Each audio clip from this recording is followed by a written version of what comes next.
Alhamdulillahirrahmanirrahim. Wassalatu wassalamu ala rasulillah wa ala alihi wa ashabihi wa man tabi'ahum bi ihsan ila yaumiddin, amma ba'd. Alhamdulillah, pada hari ini kita melanjutkan silsilah yang ketiga dalam ilmu mustalah dengan membaca kitab Nuzhatun Nadhar fi Tawdih Nukhbatil Fikr.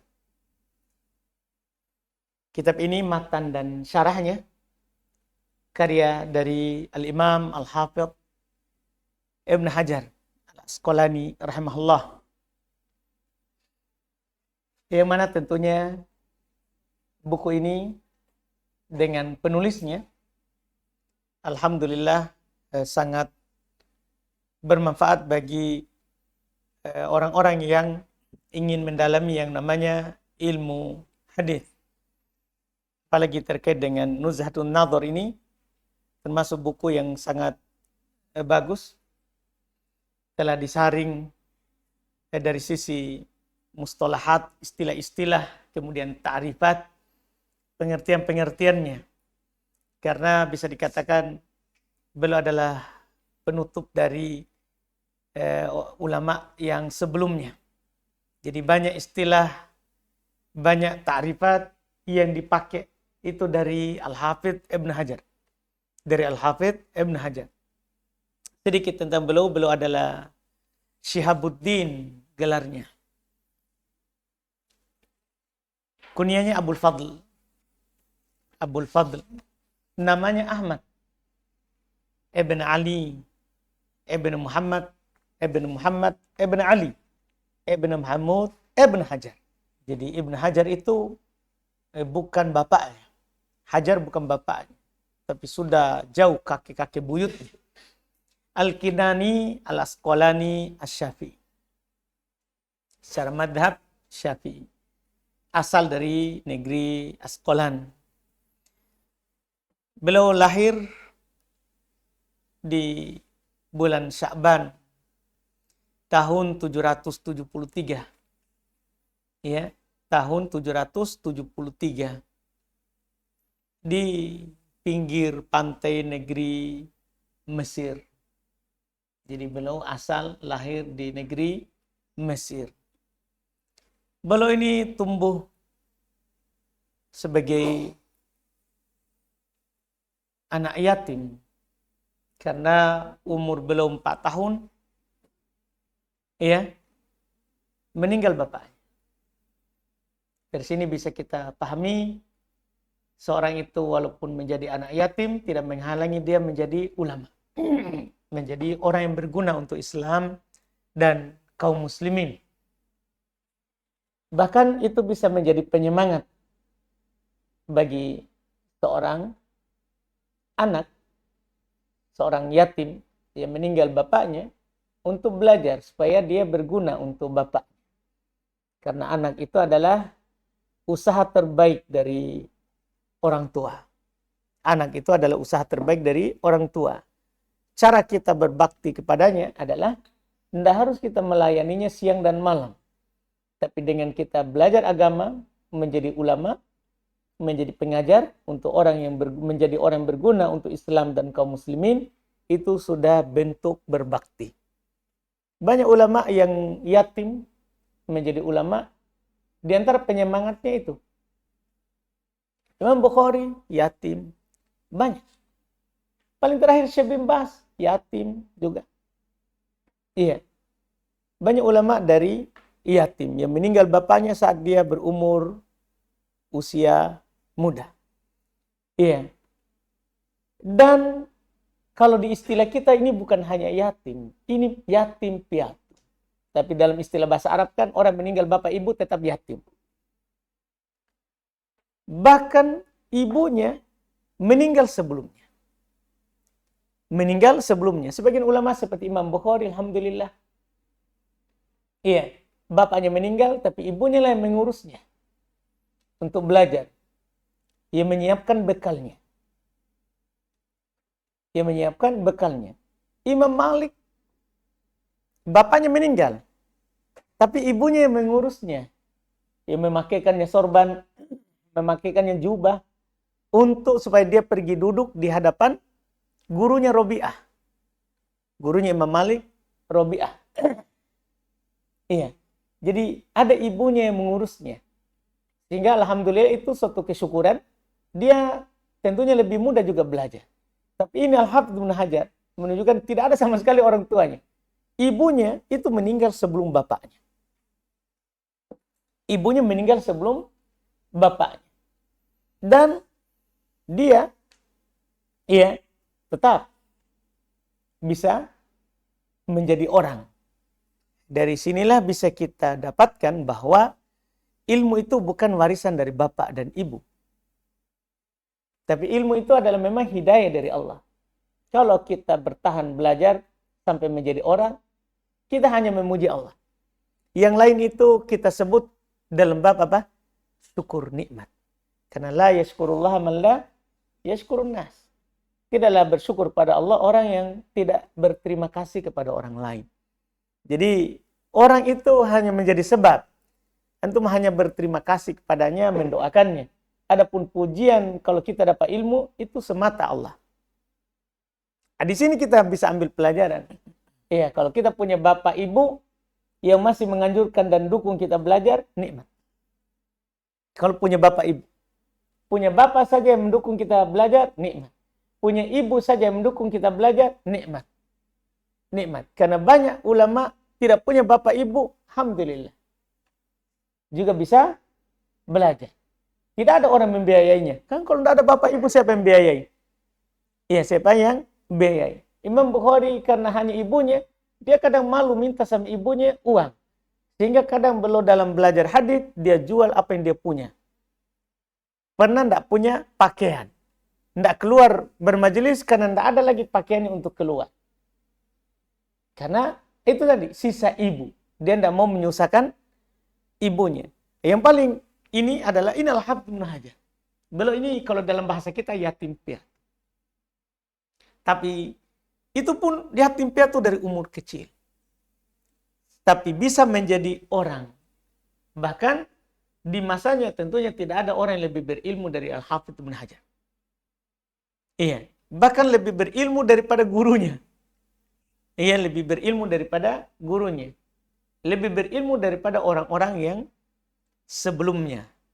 Iya, karena banyaknya hafalannya. Ini tentunya sekali lagi menunjukkan bagaimana ilmu itu adalah merupakan pemberian Allah Subhanahu wa taala. Beliau berumur 5 tahun itu sudah hafal Quran. Sudah hafal Quran. Iya, sudah mulai hafal. Dan sempurnakan hafalannya pada umur 9. Dari umurnya hafal, bukan hafal sekedar hafal ya, tapi sudah maksudnya kalau kita sekarang bilang luar kepala. Iya, sudah di luar kepala. Bahkan dia sudah sholat mengimami manusia, kan dia hafal Quran dan kuat hafalannya, sholat mengimami manusia di Haram Makkah, pada tahun 785. Waktu itu umurnya masih 12 tahun. Jadi 12 tahun sudah imam di Haram Makkah. Di Haram Makkah. Iya, tentunya beliau ke sana dibawa oleh wasinya. Jadi dulu orang kalau meninggal bapak ibu ada namanya diwasiatkan, tolong jaga anak saya. Tolong jaga anak saya meninggal. Di antara yang orang yang diwasiatkan ini anak yatim piatu ini diwasiatkan kepada Zakiyuddin Al-Khurubi. Inilah orang yang paling berjasa dalam perjalanan menuntut ilmunya Al-Hafidz Ibnu Hajar. Dia yang membawanya ke sana, ke Makkah. Hafal Quran dan menjadi imam di negeri haram Makkah pada umur 12 tahun.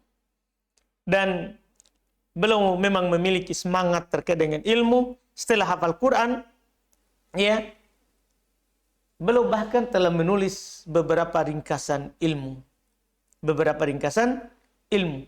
dan dia sudah mendengar ya sebagian kitab, maksudnya sudah mempelajari dan mendengarkan sebagian kitab seperti Sahih Bukhari dan yang lainnya.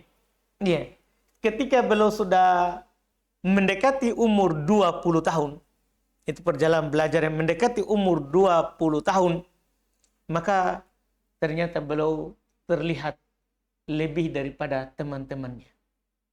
Jadi umur 20 tahun nampak. Umur 20 tahun sudah mulai nampak. Iya, itulah dalam belajar begitu. Mulai di umur muda, ya apalagi setelah balik. Setelah usia balik, iya, nanti di umur 20 tahun itu nampak. Iya, itu di para masyayikh begitu. 20 tahun mulai nampak. Ustaz-ustaz kita juga begitu. Ustadzul itu umur 20 tahun nampak. Syekh Khidir umur 20 tahun nampak keilmuannya.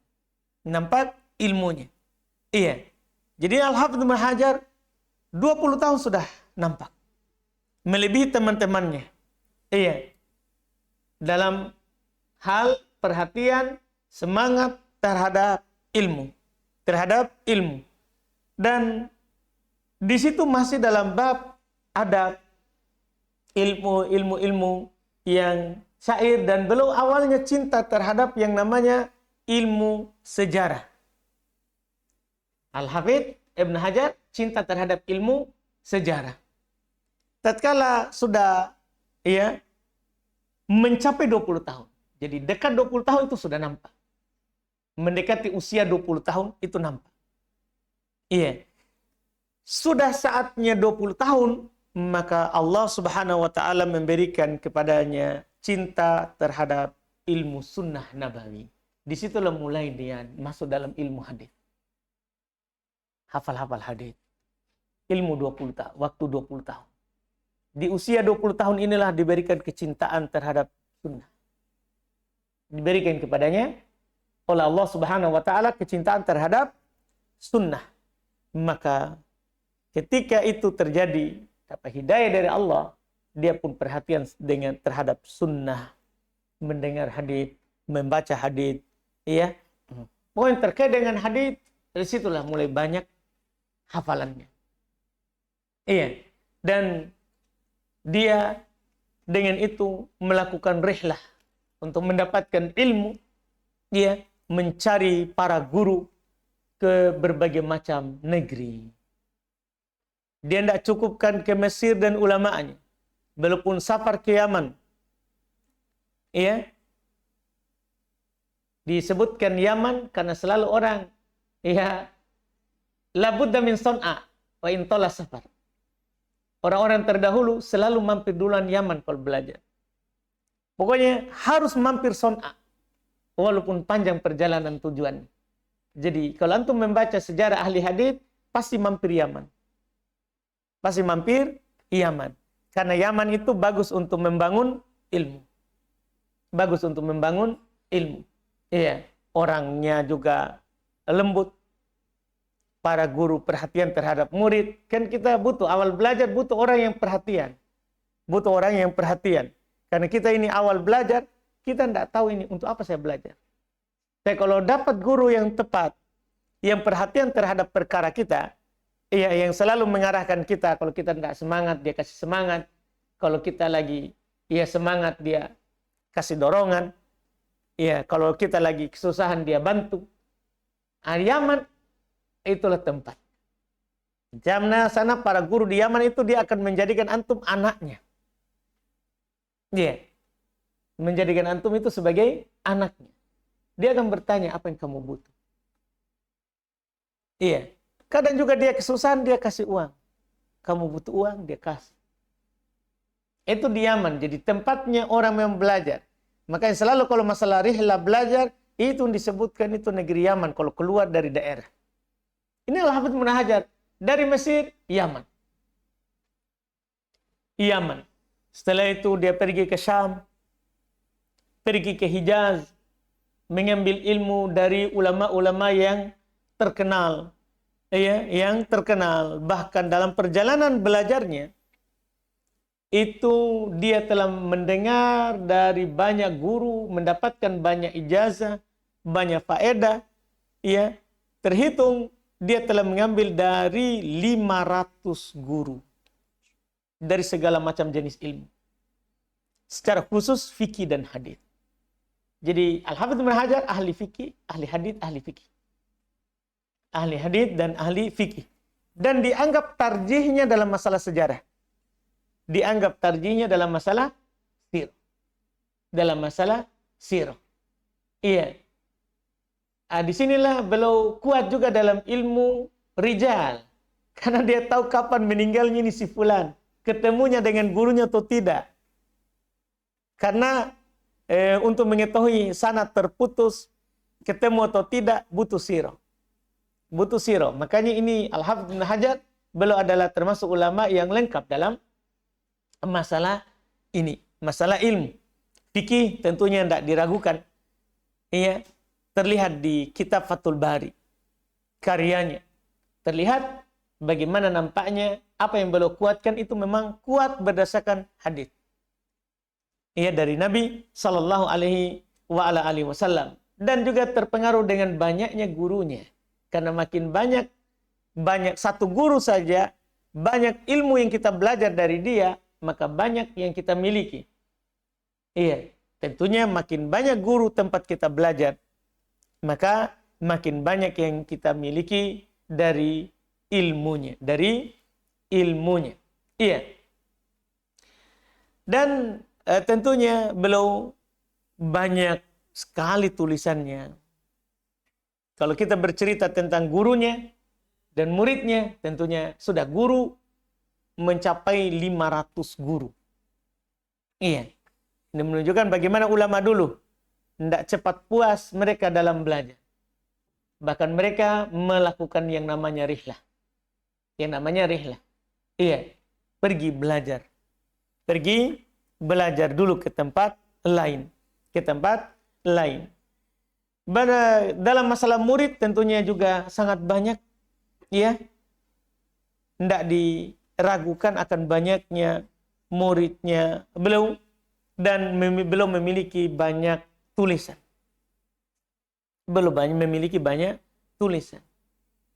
Dan belum mulai dalam menulis itu di umur 23 tahun. Jadi setelah belajar. Ya, setelah belajar. Dari umur sudah hafal Quran, kemudian imam, ya. Di umur hafal Quran, sudah 9 tahun sudah hafal Quran, dia sudah sempurnakan. Ya. Mulai 5 tahun sudah masuk dalam menghafal. Di umur 9 tahun sudah sempurna hafalannya. Kemudian di umur 12 tahun sudah imam. Kemudian setelah itu lanjut ke ilmu-ilmu yang lain. Dan di umur mendekati 20 tahun nampak sisi keilmuannya. Di 20 tahun dapatlah hidayah. Dapatlah hidayah. Hidayah itu tidak dia buang-buang sia-sia. Dia pun gunakan untuk memperdalam ilmu sunnah Nabi SAW. Setelah itu, di umur 23 tahun, mulailah beliau menulis. 23 tahun, mulailah beliau menulis. Jadi tidak apa-apa, itu kita sudah belajar menulis. Masalah untuk dikeluarkannya, nanti. Dikeluarkannya, nanti. Jangan dulu tergesa-gesa untuk mengeluarkan tulisan. Iya, enggak. Tapi tulis saja dulu. Minimal untuk pribadi. Iya, masalah-masalah pendek saja dulu. Misalnya antum mau tulis masalah kunut. Enggak apa-apa, satu masalah. Iya, itu berguna. Satu masalah pendek-pendek saja dulu. Jangan tulis masalah yang panjang, karena enggak selesai. Enggak selesai. Beda kalau nanti kalau sudah umur naik, maka ada karangannya namanya karangan untuk seumur hidup. Untuk ditambah terus. Kalau meninggal, itulah buku. Nah, para ulama begitu. Buku-buku panjang itu ditulis namanya seumur hidup di akhir. Di akhir. Yang menjadi warisan. Menjadi warisan. Kalau meninggal sudah selesai, alhamdulillah. Kalau meninggal belum selesai, maka juga tidak ada masalah. Seperti Imam Nawawi rahimahullah, karya terbesarnya bukan Sahih Muslim, bukan syarah Sahih Muslim. Itu dia syarah sebelumnya. Karya terbesarnya adalah syarah Muhadzab dalam fikih Syafi'iyah, tapi tidak selesai. Meninggal tidak selesai. Dia meninggal tidak selesai. Tidak masalah. Ulama setelahnya yang menyelesaikannya, yang melanjutkannya, yang melanjutkan syarahnya. Tidak masalah. Yang jelas, mereka mulai itu menulis itu dari usia muda. Jadi Al-Hafidz Ibnu Hajar umur 23 tahun itu sudah menulis. Dan beliau terus menulis sampai wafat, sampai sebelum wafat. Makanya jangan heran kenapa banyak sekali tulisannya. Iya. Bisanya beliau tulis ini buku di belakang kita. Ini Fathul Bari. Ini dia habiskan umurnya di buku ini. Ini kitab ini Fathul Bari, ini peninggalannya. Ini adalah PR-nya seluruh ulama sebelumnya. Semenjak adanya Sahih Bukhari, selalu ada ulama menyatakan seandainya kita syarah ini buku. Tapi tidak pernah tersampai. Dan utang itu adalah dibayarkan oleh orang yang bernama Al-Hafidz Ibnu Hajar. Ketika ini buku keluar, maka para ulama katakan alhamdulillah utang kita lunas. Karena Ibnu Rajab juga dia tulis syarah Fathul Bari tapi tidak selesai. Tidak ada orang yang pernah selesai. Iya, inilah Al-Hafidz Ibnu Hajar yang selesaikan. Kenapa? Karena menulis lebih duluan mulai.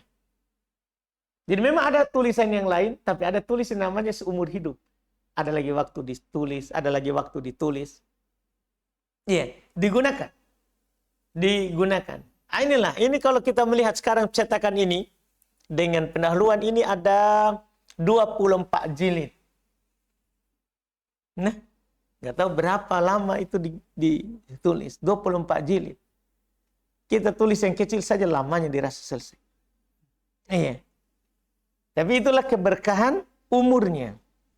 Namanya keberkahan umur. Karena masalah menulis itu masalah keberkahan umur. Bukan dilihat dari sibuk atau banyaknya waktu kosong. Tapi keberkahan umur namanya. Para ulama kita alhamdulillah diberikan keberkahan umur.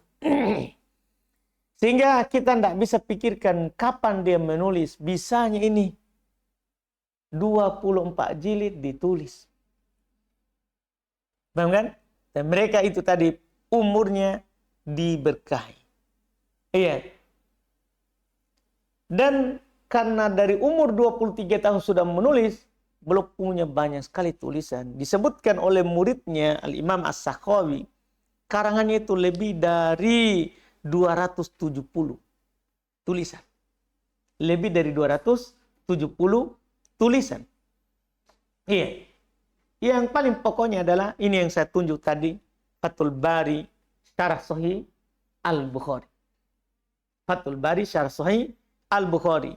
Ada juga Tahdhib At-Tahdhib, ada Lisanul Mizan, ada Talkhis Al-Habir, ada Duror Al-Kaminah, ada Tagliq At-Ta'liq, ada Imba'ul Ghamr bi Amba'il Umr, ya, dan banyak sekali lagi tulisan-tulisannya yang lain, tulisan-tulisannya yang lain.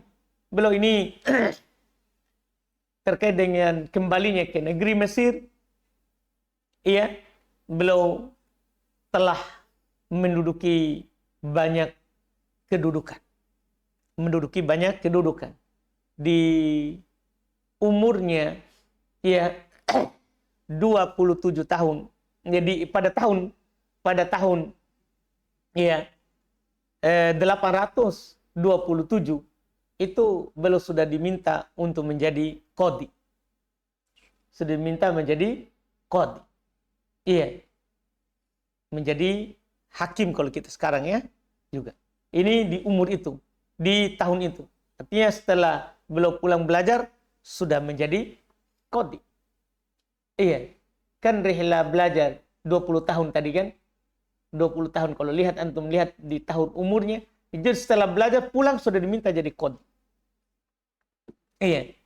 Demikian pula belum menjadi khatib di Masjid Jami Al-Azhar, juga Jami Amr ibn al-As, tentunya yang ada di Mesir, Dan beliau juga menduduki kedudukan mufti lebih dari 30 tahun. Lebih dari 30 tahun. Iya. Adapun menjadi qadhi disebutkan adalah 21 tahun. Menjadi qadhi. Dan menjadi mufti itu lebih dari 30 tahun. Lebih dari 30 tahun.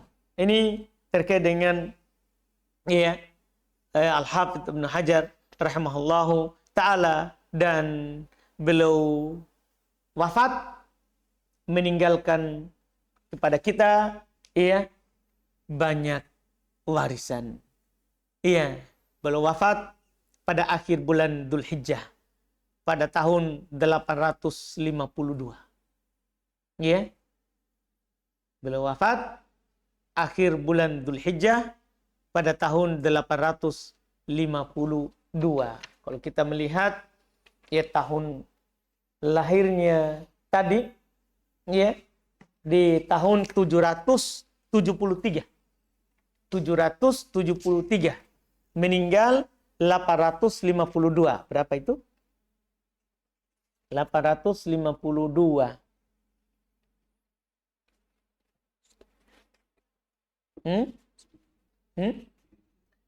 Umurnya 73 tahun.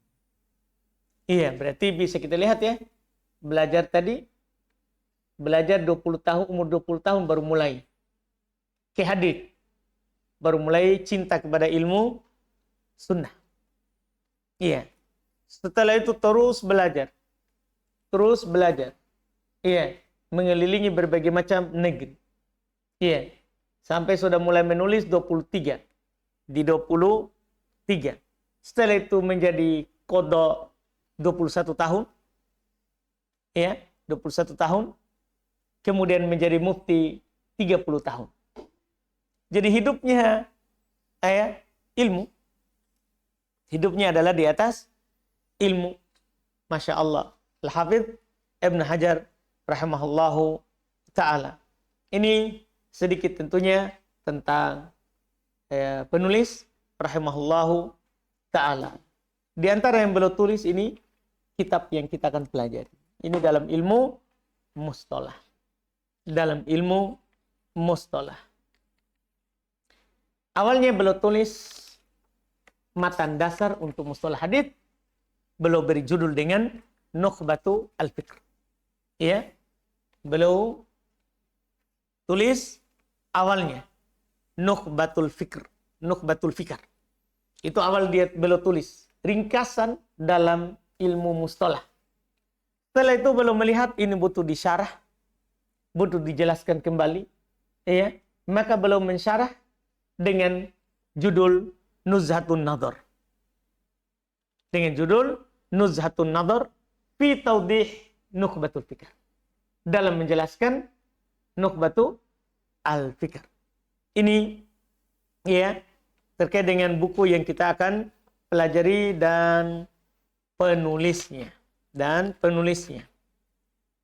ini kita jadikan sebagai buku ketiga, kitab yang ketiga di dalam perjalanan pelajaran kita di rumah bahasa Arab ini, untuk ya dijadikan sebagai silsilah dalam ilmu ya mustalah hadits. Dalam ilmu mustalah hadits. Setelahnya kita masuk di muqaddimah pada hari ini. Fadhal. Bismillahirrahmanirrahim. Alhamdulillahirabbil alamin. Wassalatu wassalamu ala Rasulillah wa ala alihi wa sahbihi wa man tabi'ahum bi ihsanin ila yaumiddin, amma ba'd. Qala al-muallif rahimahullah. Bismillahirrahmanirrahim. Alhamdulillahilladzi lam yazal aliman qadiran hayyan qayyuman muridan sami'an basiran. Wa sallallahu ala sayyidina Muhammadin alladzi arsalahu ilan nasi basyiran wa nadhiran wa ala alihi wa sahbihi wa sallama tasliman katsiran, amma ba'd. Fa inna at-tasanifa fi istilah ahli al-hadisi qad kathurat. Baik. Terjemahkan. Setelah beliau memuji Allah dan bersalawat kepada Nabi, maka beliau mengatakan, maka sesungguhnya karangan-karangan dalam istilah ahli hadis sangatlah banyak.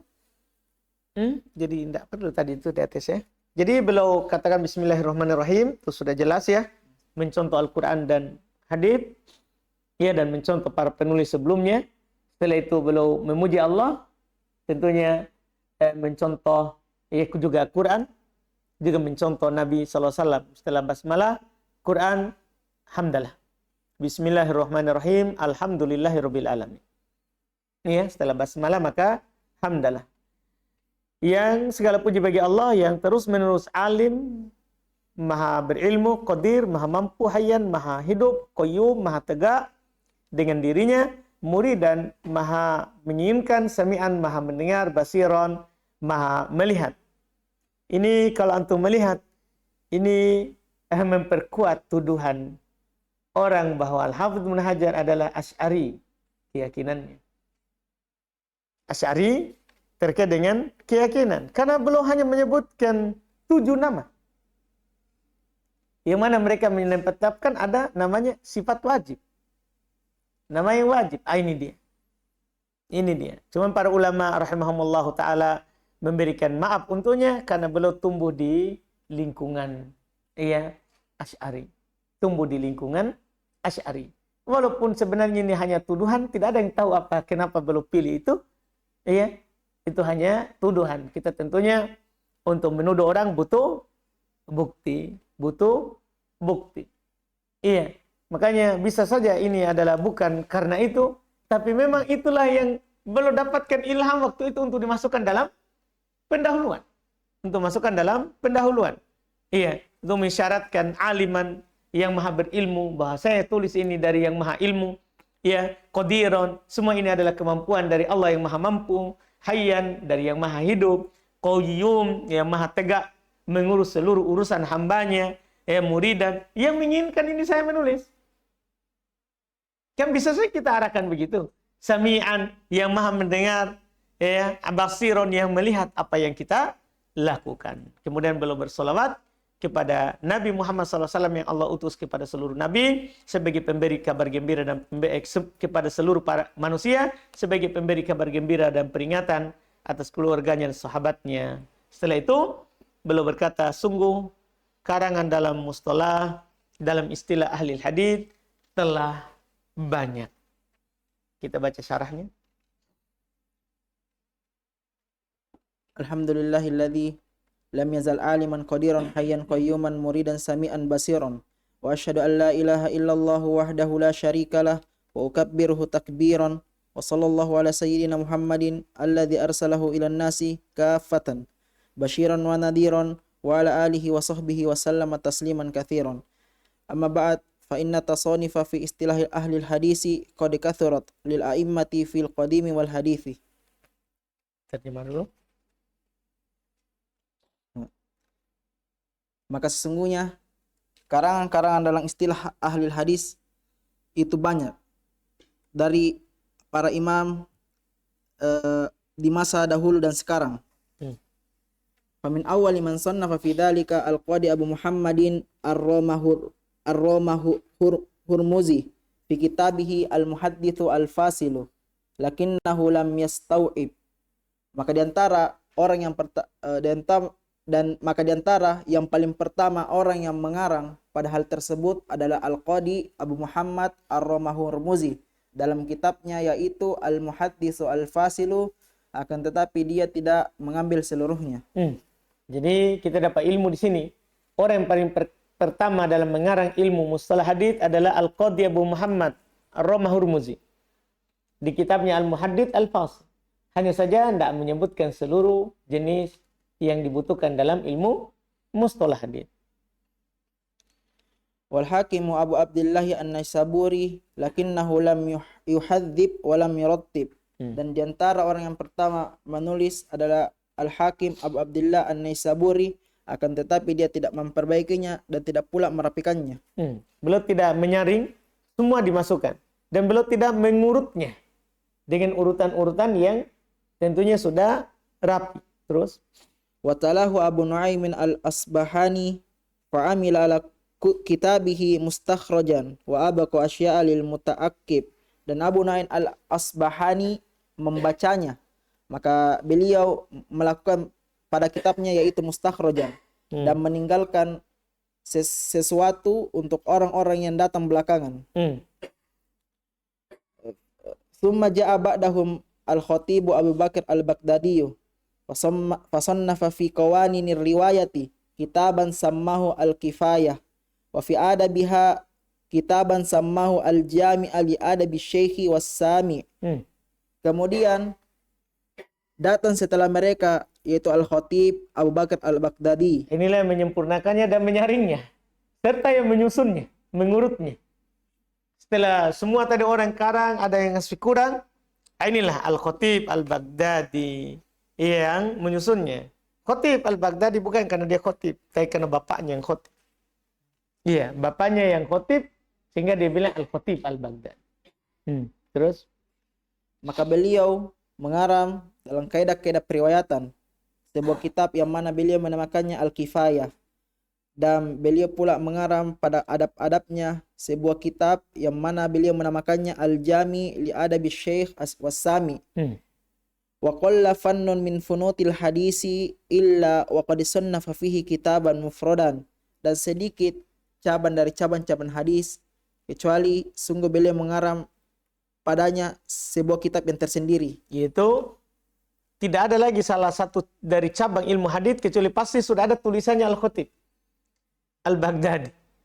Iya, terus fakana kama qala Al-Hafidh Abu Bakar bin Nuttah, kullu man ansafa alima anna al-muhaddithina ba'dal khatibi iyalun ala kutubihi.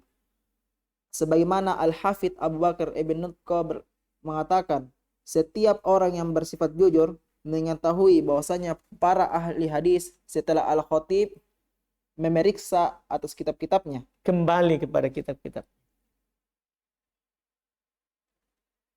Tsumma ja'a ba'dahum ba'du man ta'akhkhara 'anil khatibi fa akhadha min hadzal ilmi binasibin. Kemudian setelah mereka sebagian orang yang terakhir dari Al-Khatib, maka mengambil dari ilmu ini dengan menyandarkan. Binasib, mengambil bagian dalam ilmu ini. Artinya sebelumnya Al-Khatib Al-Baghdadi menulisnya secara tersendiri, masing-masing ada judulnya. Al-Khatib, jadi dari semua buku dia tidak satukan, dia sendirikan. Adab untuk rawi dan guru sendiri. Setelahnya mengumpulkan apa yang disebutkan oleh Al-Khatib Al-Baghdadi. Fajama'a al-Qadi Iyadun kitaban latifan sammahu ilma wa Abu Hafs al-Mayyaniji juz'an sammahu ma la yasa'ul muhadditha jahluhu. Maka Al-Qadi Iyad mengumpulkan sebuah kitab yang bagus yang mana beliau menamakannya Al-Ilma, dan Abu Hafs al-Mayyaniji mengumpulkan sebagian dan beliau menamakan ma la yasa'ul muhadditha jahlu. Wa busitat wa ikhtusirat, dan diperluas dan dirangkum, diringkas. Jadi maksudnya banyak karangan, ada yang luas, ada yang ringkas. Wa amsalu dzalika minat tasanifi allati ushtuhirat wa busitat liyatawaffara ilmuha wa ikhtusirat liyatayassara fahmuha, dan contoh-contoh hal tersebut dari karangan-karangan yang terkenal dan diperluas agar supaya ilmunya banyak, dan diringkas agar supaya mudah memahaminya. Jadi diperluas supaya ilmunya banyak isinya, diringkas supaya mudah dipahami. Jadi tujuan diperluas supaya banyak ilmu, tujuan diringkas supaya mudah dipahami. Ila an ja'al hafidhu al-faqihu Taqiyuddin Abu Amr Uthman ibn Salah ibn Abdurrahman Asy-Syahrazuri nazilu Dimashq. Fajama'a lamma waliya tadris al-hadis bil madrasatil al-ashrafiyati kitabuhu al-mashhur fahadzaba fununahu wa amla'u syai'an ba'da syai'in. Hingga datang Al-Hafidh Al-Faqih Taqiyuddin Abu Amr Uthman ibn Salah ibn Abdurrahman Asy-Syahrazuri, yang mana itu yang kita baca sebelumnya ringkasannya. Ya, Muqaddimah Ibnu Salah. Yang mana beliau tinggal di Damashq. Maka beliau mengumpulkan tatkala mengikuti pelajaran-pelajaran hadis di sekolah. Tatkala beliau bukan mengikuti ya, walia menjadi apa itu? memegang, ya begitu ya, memegang pengajaran hadis, menjadi gurunya, tak? Guru hadis di sekolah. Di sekolah Madrasah Al-Ashrafiyah, yaitu kitabnya yang masyhur. Itu Maka Muqaddimah Ibnu Salah yang kita baca di Ikhtisar Ulum Al-Hadis. maka beliau memperbaiki bidang-bidangnya dan menutup kekosongan sedikit demi sedikit. Enggak, amlahu, beliau imlakan. Beliau diktekan sedikit demi sedikit. Jadi kitab Ibnu Salah itu enggak langsung ditulis sekaligus. Beliau tulis memang, tapi dikeluarkan dengan apa? Sedikit demi sedikit. Dia imlakan ke muridnya. Dia bacakan ke muridnya dan muridnya menulis. Fasa'alni ba'dul ikhwani Fasa'alani. fasa'alani Walihada. falihada lam yahsul tartibuhu alal wad'il mutanasibi wa'tana bitasonifil khotibi. Maka oleh karena itu susunannya tidak terhasilkan atas tempat yang sesuai. Jadi makanya itu Muqaddimah Ibnu Salah itu susunannya juga tidak rapi. Dikarenakan beliau imlakan sedikit demi sedikit sesuai dengan apa yang beliau ingin imlakan ke muridnya. Memberikan perhatian pada karya-karya Al-Khatib Al-Mufarriqah yang tersebar. Jadi artinya beliau ambil itu Muqaddimah Ibnu Salah dari karangan Al-Khatib Al-Baghdadi yang tersebar, yang Al-Khatib karang masing-masing satu buku. Tidak disatukan. Jadi data Ibnu Salah dia yang mengumpulkannya dalam satu buku. Fajama'a syatata maqasidiha wa dhamma ilaiha min ghairiha nukhba fawaidiha fajtama'a fi kitabi ma tafarraqa fi ghairihi falihada akafan nasu alaihi wasaru bisairihi fala yuhsa kam nadhimi lahu wa mukhtasir wa mustadrik alaihi wa mustaksir wa mu'aridin lahu wa muntasir. Maka beliau mengumpulkan inti-inti maksudnya dan menambahkan padanya butiran-butiran faedah dari selainnya. Maka terkumpullah pada kitabnya apa yang tersebar pada buku-buku lain. Maka oleh karena itu orang-orang berpegang teguh atasnya. Oleh karena itu orang setelahnya tidak baca lagi bukunya Al-Khatib.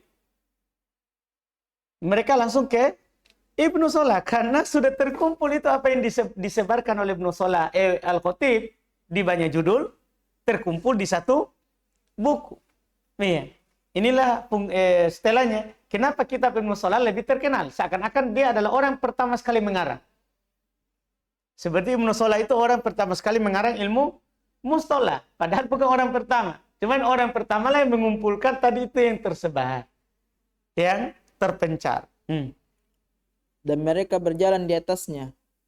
Maka tidak terhitung berapa orang yang menelaahnya dan meringkasnya dan memberikan catatan kaki atasnya dan menyodorkannya dan menentangnya dan menyebarkannya. Jadi banyak sekali, ya tidak sedikit, artinya banyak sekali orang yang membaca bukunya ini Ibnu Salah, bahkan orang berjalan sesuai dengan jalannya. Tidak dihitung berapa orang yang membuat nadham, membuat ringkasan, membuat tambahan, bahkan ada yang mengkritiknya, ada juga yang menolongnya. Pokoknya banyak sekali karangan setelah itu kembali kepada Muqaddimah Ibnu Salah. Fasa'alani ba'dul ikhwani an ulahki salahul muhimma min dhalika fa ajabtuhu ila su'alihi roja'a. Maka sebagian ikhwah bertanya kepadaku untuk meringkaskan untuknya perkara yang penting dari hal tersebut. Maka aku menjawabnya permintaannya dengan penuh harapan. Jadi ini namanya sebab ditulisnya. sebab ditulis kitab ini adalah karena ada permintaan dari saudara-saudaranya. Permintaan dari saudara-saudaranya. Iya, saudaranya maksudnya murid-muridnya. Kadang ulama mengatakan muridnya adalah saudaranya, kadang juga ashabi, kadang juga sahabatnya. Jadi ashab Ibnu Mas'ud, maksudnya muridnya Ibnu Mas'ud. Iya, kadang juga dibilang ikhwan. Ikhwan artinya saudaranya, maksudnya muridnya. Jadi meminta ini muridnya. Bukan saudara dalam artian sekandung. Bukan. Bukan itu. Maksudnya ashab di sini adalah murid-muridnya yang meminta supaya diringkaskan yang paling penting dari itu. Dari ilmu mustalah itu. Maka saya pun, kata beliau, menjawab permintaannya dengan harapan, ya, terus Fasa'alani ba'dul ikhwani an ulakhisa lahul muhimma min dhalika. Falakhastuhu fi awrakin latifatin sammaituha nukhbatal fiqar fi mustalahil ahli al-athar ala tartibin ibtakartuhu wasabili intahajtuhu ma'ama dhamantuhu ilaihi min sawaridil faraidi wa zawaidil fawaidi. Masya Sebagian saudara-saudaranya bertanya kepada, maka Meminta. sebagian saudara-saudaraku meminta kepadaku untuk meringkaskan untuknya perkara yang sangat penting dari hal tersebut. Maka aku merangkumnya dalam bab-bab yang ringkas. Maka saya menamakannya Nukhbatul Fikar fi Mustalah Ahli Athar, atas dasar susunan yang aku mulai sendiri. Jadi susunan tidak ikut Ibnu Salah. Jadi secara susunan di sini di Nukhbatul Fikar tidak ikut dengan susunan ulama sebelumnya. Cuma pembahasannya saya diambil. Jadi beliau susun sendiri. Iya. Terus? Dan metode yang aku tempuh bersamaan saya menambahkan padanya dari contoh-contoh contoh-contoh faidah. Apa? Faraid. Iya. Dan tambahan Faraid pakai dal ya. Itu maksudnya yang iya. Apa itu? Kalau syawarid dia adalah faedah. Tentunya yang diambil dari selain tempatnya. Itu namanya syawarid. Jadi tidak diambil dari tempat itu tapi dimasukkan di sini. Itu ada di Ibnu Salah istilahnya misalnya. Iya. Cuman untuk faedahnya diambil di tempat lain. Diambil di tempat lain. Iya, al-faraid itu al-farid. Al-farid. Yang apa itu? Faedah-faedah yang dia bernaung dengannya. Faedah-faedah yang bernaung dengannya. Itu faedah yang diambil dan bagus. Terus dan tambahan-tambahan yang berharga.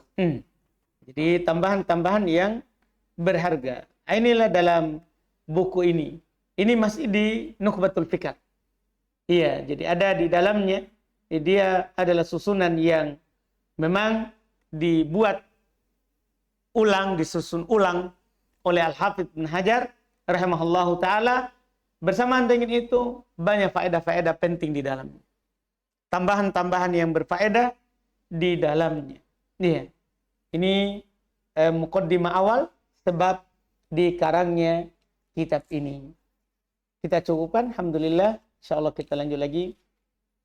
Iya. Besok bagaimana sebabnya, kenapa lagi sudah ada lagi nuzhah. Iya. Di syarah. Kita baca lagi lanjut besok insyaallah. Subhanaka hamdik, asyhadu an la ilaha illa anta, astaghfiruka wa atubu ilaik.